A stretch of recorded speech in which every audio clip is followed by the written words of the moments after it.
Twina field events ciothe, twina atengeri a mithemba yothe kuma mahenya makuhi na mahenya maraihu, na horo wa field events ta javelins, shot puts na discus twina cio thiini wa kiwanja.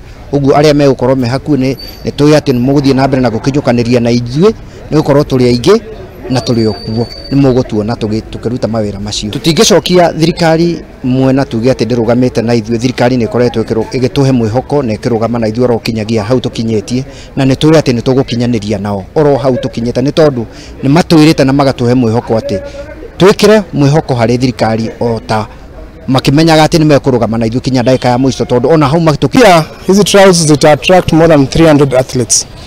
So far 11 counties zimeshawasili, ikiwapo the host who was Ngishu, Nairobi, Embu, Narok, Bomet, Kericho, Nandi na Samburu. So tuna expect counties zingine kama 6. So in total tuna expect karibu county 18, 19 na over 300 athletes ambao watashiriki kwa track and field events.